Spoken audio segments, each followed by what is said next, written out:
The room stops breathing. Engineers who haven't slept in days grip the edge of their desks like it's the only thing holding them up. Behind you, a general wipes sweat off his forehead and hopes you don't notice. The ground shakes. Fire tears out from under the launch pad. Years of work and a fortune nobody outside this room will ever put a real number on claw their way into the sky in front of you. If it flies, you're a genius by morning. If it explodes, someone in this room isn't coming back tomorrow. You are Kim Jong-un, Supreme Leader of North Korea, and in exactly 11 minutes, you're going to find out which one it is.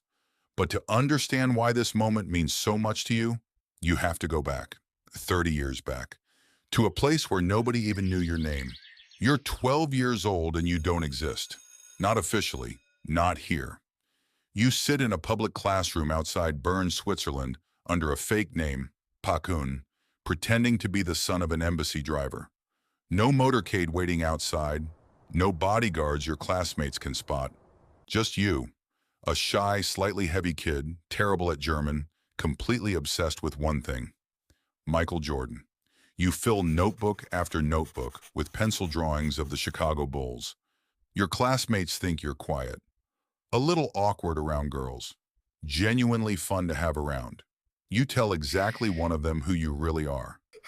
He doesn't believe you. For a few winters, you get to be nobody. Just a kid who loves basketball and hasn't yet learned what your last name is going to cost you. Then one day, in 2000 mid-school year, you vanish. No goodbye, no warning. You never speak to any of them again. And here's the part you don't know yet. You were never even supposed to inherit any of this. You're the third child, the one nobody's watching. Your mother is a former dancer born in Japan, a bloodline your own family will spend decades hiding from the country you're one day meant to rule, because here, bloodline is currency and hers is the wrong kind. Your oldest brother is the obvious heir, until 2001, when he gets caught sneaking into Japan on a forged passport. He wanted to see Disneyland. The humiliation finishes him politically overnight. Your other brother gets quietly written off. Too gentle, everyone decides, for what this job actually requires. That leaves you, the kid from Switzerland nobody bothered to watch closely. By 2010, state television starts hinting at your name. Within a year, you're a four-star general, despite never spending a single day in uniform before that promotion. You have no idea yet how far you're about to take this. December 17th, 2011. Your father dies of a heart attack on a moving train. State television waits 2 full days before telling the country. Then you watch an entire nation ordered to grieve. And on camera they do. Screaming. Collapsing in the streets. Because here, tears aren't optional. Not enough of them. And people start asking questions about your loyalty instead of his death. You're roughly 27 years old. You now control a nuclear-armed military and 25 million lives. And almost every foreign analyst watching you says the same thing. You won't last 2 years. Too young, too untested. Somebody older, they assume, will really be running things behind you. They're about to find out how wrong that guess was. You wake up, not because an alarm goes off, because an entire nation is already awake, waiting on you. Before your feet touch the floor, soldiers have already been standing outside your bedroom for hours. Silent, motionless. One wrong move near you and a career ends. Sometimes worse. 3 short knocks. 2 officers sweep the room, every window, every corner, even though nothing has changed since the last sweep less than an hour ago. Breakfast arrives, imported coffee, fresh seafood. Food most people in your own country will never taste in their lives. Before you touch a single bite, someone else eats first. Not because he's hungry, because that's the arrangement, in case the food isn't safe. You barely register it anymore. It's not paranoia to you. It's just Tuesday. Today's schedule waits on your desk. 37 briefings, a missile review, a diplomatic meeting, and one folder you weren't expecting, stamped in red. The word on the cover is enough to make even your generals go quiet. Confidential. Rewind 2 years. For your first 2 years in power, One man stands beside you in almost every photograph. Your uncle, married into the family, one of the most senior men in the country. Every time you walk into a room together, you notice something. People look at him before they look at you. You never forget it. Then, December 2013, state television broadcasts something it has never broadcast in the country's history. Soldiers dragging your uncle out of a party meeting by his arms. Days later, an execution after what outside observers describe as barely a trial at all.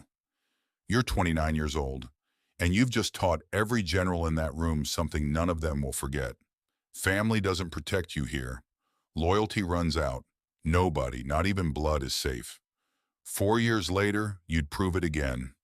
This time to blood that shared your own last name. February 2017, Kuala Lumpur International Airport. Your estranged half-brother, the same one humiliated over the Disneyland passport years earlier, walks through the terminal. Two women approach him and wipe something onto his face. He's dead within 20 minutes. A nerve agent, one of the most tightly restricted chemical weapons on the planet, used in the middle of a crowded airport, on security cameras, in broad daylight. Multiple governments conclude your regime was behind it. He wasn't even a threat to you by then. No power, no army, no plan. Just a quiet life somewhere far from Pyongyang. You let it happen anyway, because it was never really about him. It was about everyone else still close enough to your throne to start getting ideas of their own. By now, the world has stopped predicting you'll fall. It started asking a harder question. How far will you actually go to stay standing? You do something no leader of your country has ever done. You walk across the border into South Korea, on foot, live on television, watched by most of the planet. Months later, in Singapore, you shake hands with a sitting president of the United States. First time in history, a leader of your country and a sitting American president have ever stood in the same room. A second meeting collapses with no agreement. A third produces more handshakes, more headlines, and no disarmament. You walk away from all three with something your father spent his whole life chasing and never got. Being treated on camera like a legitimate world leader instead of a punchline. Your arsenal doesn't shrink by a single warhead, which brings you back to that launch pad. The missile from the very start of this story finally breaks through the clouds. The room around you erupts. Engineers hug each other. Someone's already framing the photo that will run on state television by morning. You shake hands, you smile for the cameras, but your mind is already 3 steps past the applause. Sanctions, satellites, a phone call in Washington that's probably already happening before you've even left the building. Nobody in that room knows what you're actually thinking. They never do. That's the whole point of you. Here's what breaks the version of you that circulates online. You can order a launch with one phone call. You've shaken hands with a sitting American president.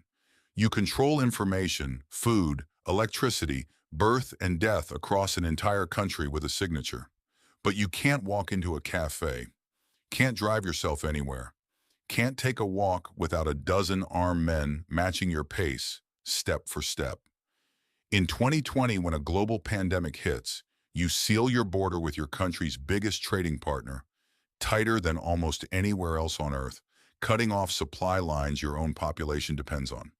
The following year, state television itself quietly confirms what outside observers had only been guessing at from blurry photographs. You've lost a dramatic amount of weight. Nobody outside your innermost circle says exactly why. Every time you disappear from public view after that, foreign intelligence agencies scramble for an answer nobody actually has. Every general who bows to you also answers to something bigger than you. The same system that executed your uncle overnight and reached your brother in an airport 4,000 miles from home. You know exactly what that system is capable of, because you built half of it yourself. By midnight, the palace goes quiet. Staff disappear, lights shut off, room by room, except outside your bedroom. The same soldiers who stood there this morning are still standing there now. Some haven't seen their own families in weeks. Your security chief knocks once, same 2 words every night for over a decade. Building secure. Tomorrow he'll say it again. And somewhere in another room, another countdown will start from 10. Another missile, another decision that reaches people who will never know your name reach them at all. Another morning where millions of people wake up because you did. Past the fresh paint, the perfect flags, the streets repaved hours before your motorcade ever reaches them, is a version of your own country you've never fully seen either. You built the most heavily guarded palace on earth. Marble floors, private chefs, armored convoys, absolute obedience. And somewhere in all of it, without ever meaning to, you also built yourself a prison. You just happened to be the only prisoner who was ever handed the keys.